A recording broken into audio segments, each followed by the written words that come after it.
আচ্ছা তোমরা দুই বন্ধুতে কি শুরু করলা? আপনি কারে বন্ধু করছেন? আপনি একজন চেয়ারম্যান, আপনার জন্য আমার ডাকাত বলে আপনি মাইন্ড করবেন না? আমি সেটা মাইন্ড করতেছি। ও আমার চির শত্রু, কিসের বন্ধু? ওরে বাবু করেছেটা কি? অনেক মহান কাজ করেছে সে। সে আমার বউর কষ্ট শেয়ার করার জন্যই আমার বউর কাছে গেছে তার ফোন নম্বর নেওয়ার জন্য। ও তো মানুষের, বিবাহিত মানুষের কষ্ট শেয়ার করার ও তো টেন্ডার নিছে। এই উল্টাপাল্টা কথা কই না, আমি কি করেছি? কি করেছিস মানে? তুই কি খালি কাম একটা করেছিস? হ্যাঁ, ওর জন্যই রহিম বিয়ে করে সংসার করতে পারে না, সেই সংসারও ভেঙে দিচ্ছে। এই আমার জন্য গিয়েছে নাকি তোর মতো ঘাড়মি করেছিল ওর বউ? মুখে লাথি মেরে চলে গিয়েছি।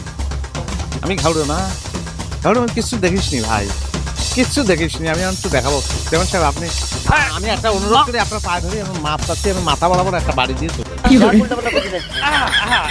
শান্ত হও, আমি দেখতেছি কি করা যায়। আপনি কি দেখবেন? আপনার আমাকে রিকোয়েস্ট করি, জনসেবামূলক কাজ হিসাবে খালাক ধরে আপনি বিয়ে করাই দেন, তা না হলে কিন্তু ওর বউকে আমি কি? একদম ধরেই বিধবা করে দেবো। আমি ওর বিয়ের ব্যবস্থা করতেছি, তুমি মাথাটা ঠান্ডা করে বাড়ি যাও, যাও যাও। মানি মানুষের জন্য তোর কিছু ভাই রে। আচ্ছা আসি।